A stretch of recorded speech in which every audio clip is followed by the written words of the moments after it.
In 1971, over 60% of Americans were middle class. Today, that number has dropped below 50%, and it's still falling.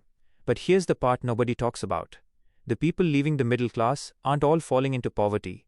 Some of them are quietly becoming rich. And the ones who don't understand why that split is happening are the ones slowly getting left behind. So in this video, I'm going to show you exactly what's pulling the middle class apart, and the one invisible mistake that's keeping millions of people on the wrong side of it. But what happens next changes everything. Most people think the middle class is shrinking because the economy is rigged. And honestly, that's not completely wrong.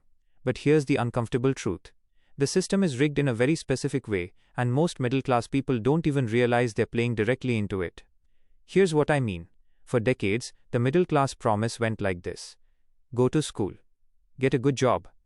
Buy a house. Work hard. Retire at 65. It felt safe. It felt smart. But something changed. The rules of money quietly shifted, and nobody sent out a memo. The people who figured it out early, they escaped.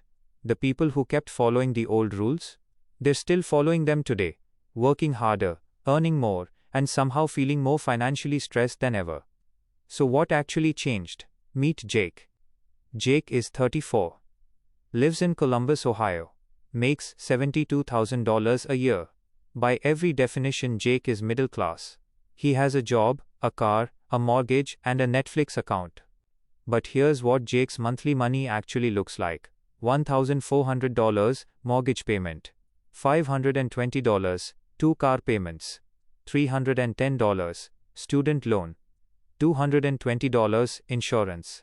$180 subscriptions he barely uses. And the rest goes to groceries, gas, dinner out on Fridays, and a Target run that always costs more than expected. By the end of the month, Jake has almost nothing left. He feels like he's doing everything right. He's not. Now meet Sarah. Sarah also makes $72,000 a year. Same city, same age. But Sarah drives a used car she paid cash for.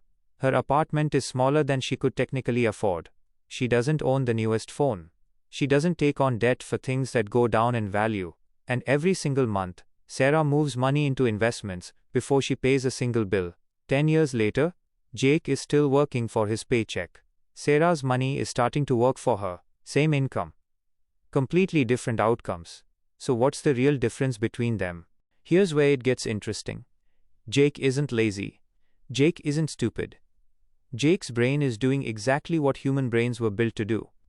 Psychologists call it social comparison theory. Our brains are constantly scanning our environment, neighbors, co-workers, Instagram, the parking lot at Whole Foods, and comparing. And here's the trap. The brain doesn't measure wealth. It measures visibility. A $50,000 car is visible. A $50,000 investment account is not. So our brains push us toward the visible stuff. The new car. The bigger apartment. The vacation that looks good on stories. And every time we get that thing, something called hedonic adaptation kicks in. It means your brain adjusts fast. The new car smells new for about 3 weeks. Then it's just a car. And the brain starts looking for the next thing. This cycle has a name on Wall Street. They call it lifestyle inflation. And it is the single most effective wealth destroyer in the middle class. Because it doesn't feel like a mistake. It feels like progress. Here's the thing they never taught you in school. The middle class is not being destroyed by low wages. It's being destroyed by high spending on things that don't build wealth. Think about it. The middle class, by definition, earns enough to survive and to invest. But most middle-class Americans spend almost every dollar they earn on maintaining a lifestyle that looks like wealth, instead of building actual wealth. And here's the brutal part. The financial industry loves this. Car companies love 7-year payment plans. Banks love 30-year mortgages with interest front-loaded. Credit card companies love minimum payments. Every single one of these products was designed to extract money from the middle class and transfer it to the top. This is not a conspiracy. It's just business. And as long as you don't understand how money actually moves, you're the product, not the customer. So what do you actually do about it? Lesson 1. Pay yourself first. Non-negotiably. Before you pay any bill, move at least 15% into an investment account. Not after expenses. Before. This one habit separates the people building wealth from the people wishing they could. Lesson 2. Treat debt like a subscription to being poor. Not all debt is evil. A mortgage on a sensibly priced home can build equity. But car payments, credit card balances, and buy now pay later plans are wealth transfer machines running in reverse. Kill them. Lesson 3. Stop buying visible status. Start buying invisible assets. The wealthiest people in your city are probably not the ones with the loudest cars. They're the ones with brokerage accounts, rental income, index funds, and equity in businesses. Wealth whispers. Lesson 4. Understand the difference between income and net worth. Your paycheck is not your wealth. Your net worth is. Two people earning $80,000 can have a $500,000 gap in net worth within a decade. Income gets you in the game.